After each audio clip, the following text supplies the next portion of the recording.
est une maison de couture d'insertion, donc tout est fait à Barbès.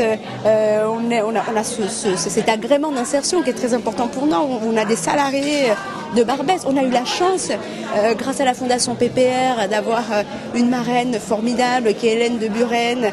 C'est un thème qui est vraiment autour de ce kaléido-mondo, mais qui rejoint au niveau graphique le kaléidoscope.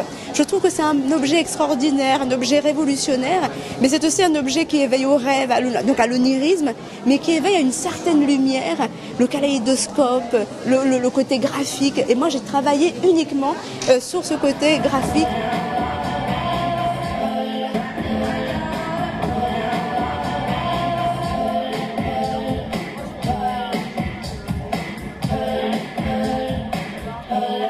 Aujourd'hui, c'est fantastique. Il y a des tableaux, il y a plein d'histoires, une histoire devant et une histoire derrière.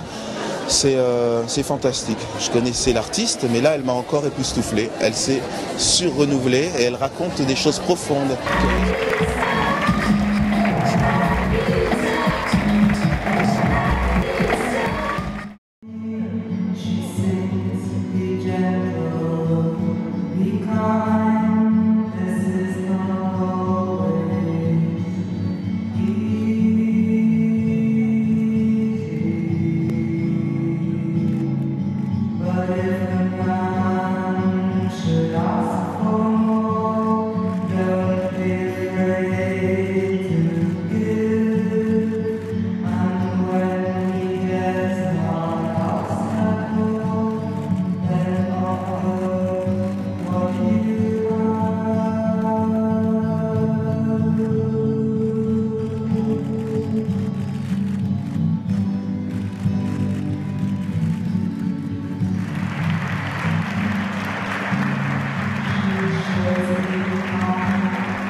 Ce lieu était tellement magnifique avec toutes les maquettes de Dominique Perrault, tout le travail qui est fait, donc du coup, enfin que moi je découvre en plus, mais on dirait que c'est plein de villes dans le monde entier, que c'est toute la terre qui est là, toutes ces villes incroyables et du coup c'est vrai que j'ai dessiné les choses quand même vraiment par rapport au lieu, quoi. Je pouvais pas, parce que j'adorais d'ailleurs. C'est pas du tout, c'était pas du tout comme une contrainte, pas du tout. Au contraire, ça m'a porté, quoi.